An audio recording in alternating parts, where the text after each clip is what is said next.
দিগন্ত জোড়া খেতে যেন প্রজাপতির মতো রঙিন ডানা মেলেছে বাহারি রঙের টিউলিপ। পারস্য থেকে ইউরোপ আর এখন বাংলাদেশ, তাও আবার উত্তরের জেলা পঞ্চগড়ে। রাজস্বিক সৌন্দর্যের এই ফুলটি মুগ্ধতা ছড়াচ্ছে তেঁতুলিয়া উপজেলার ভারতীয় সীমান্ত ঘেঁষা এই মাঠটিতে। যেন সবুজ মাঠ রঙিন মুকুট পড়েছে। ভিনদেশী সুন্দরীকে চাষাবাদ করতে নিতে হয়েছে বিশেষ পদ্ধতি। সূর্যের আলো আর তাপ নিয়ন্ত্রণে রয়েছে বিশেষ শেড। সারিয়াল জোদ ও দর্জিপাড়া এলাকায় ১০ জন নারী উদ্যোক্তাদের মাধ্যমে খামার পর্যায়ে ৬০ শতক জমিতে চাষ করা হচ্ছে tulip. Lalibela, Denmark, Strong Gold, Mystic Van Eijk সহ ৫টি রঙের টিউলিপ চাষ হচ্ছে এখানে। স্ট্রবেরি সুপার ডটেড ও ক্লাসিক ভ্যারিয়েন্ট সেন্সেশন জাগুক শিহরণ।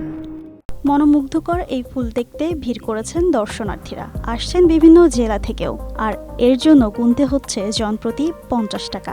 কেউ ফুল ছুঁয়ে দেখছেন তো কেউ বা তুলছেন ছবি। তো আইসা দেখে আমি অভিভূত যে এরকম জায়গার মধ্যে এত সুন্দর। কাশ্মীরে আমরা শুনেছি যে টিউলিপের সৌন্দর্য দেখতে মানুষজন ছুটে যায়, তো এখানে কাশ্মীরের মতো না হলেও আপনি একটা সুন্দর পরিবেশের স্বাদ পাবেন, উপভোগ করতে পারবেন। এর আগে কখনো দেখা হয়নি, ফোনে দেখেছি ভিডিও, কিন্তু সরাসরি দেখে অনেক ভালো লাগতেছে।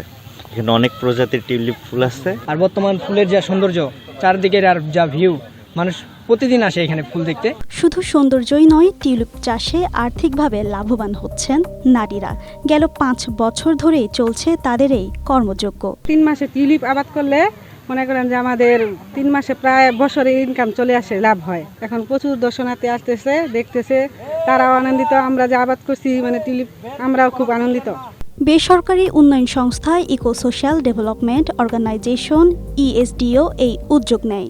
দীর্ঘদিন ধরে এই অঞ্চলটিকে আরও বেশি আকর্ষণীয় করে ইকো ফ্রেন্ডলি ট্যুরিজমকে ডেভেলপ করা, যে ধারাবাহিকতায় টিউলিপের এই উদ্যোগগুলো, যেটি এই অঞ্চলের নারীরা প্রমাণ করেছে যে কোনো অসম্ভবকে তারা সম্ভব করতে পারে। বাসন্তী হাওয়ায় দুলতে থাকা টিউলিপ মনে করিয়ে দেয় কবির গানে প্রিয়ার জন্য লেখা ফুলের উপমা। কখন আবার সবুজ মাঠে হেঁটে চলা দুরন্ত শিশুর মুখ, যেন প্রকৃতি দ্বার খুলেছে অপার মহিমায়। জিন্নাত আরা ঋতু, এশিয়া পোস্ট।